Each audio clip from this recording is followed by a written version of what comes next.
Students, in this session I will explain about facilitated diffusion. So before explaining facilitated diffusion, let's discuss about diffusion. And you know very well that diffusion is a type of passive transport where the substances move from its higher concentration to low concentration without expenditure of energy.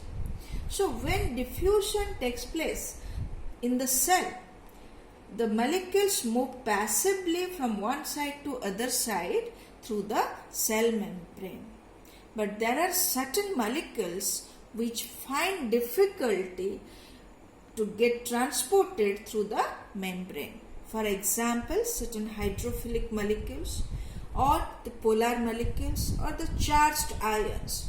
So this type of substances find difficulty to pass through the lipid layer of the cell membrane.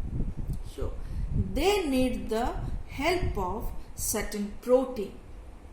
So this type of movement where the substances move from its higher concentration to lower concentration, but with the help of membrane protein, is known as facilitated diffusion.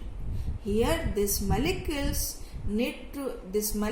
movement of these molecules need to be facilitated in the presence of protein. So this facilitated diffusion takes place by two ways.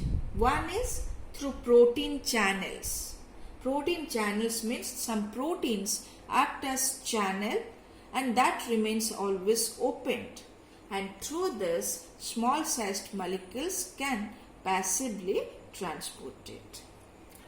There are another method in which the protein acts as a carrier protein.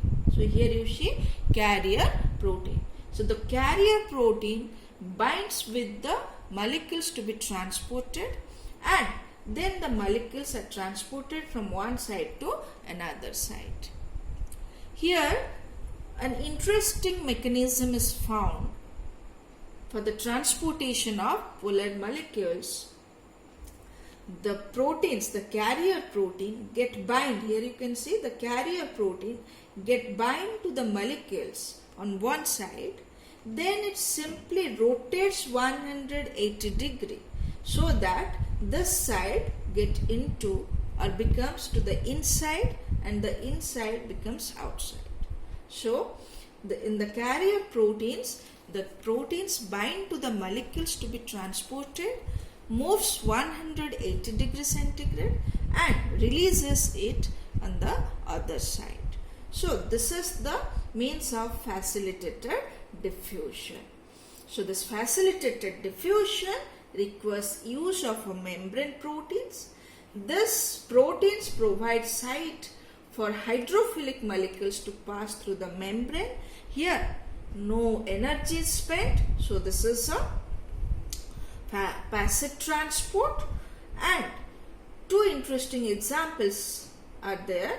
One is porins.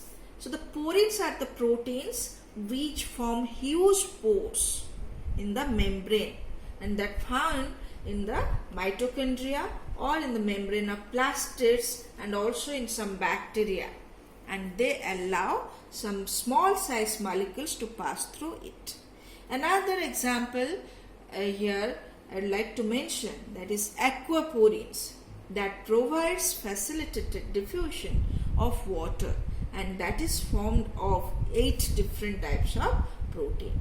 So that is about facilitated diffusion in cell. So thank you.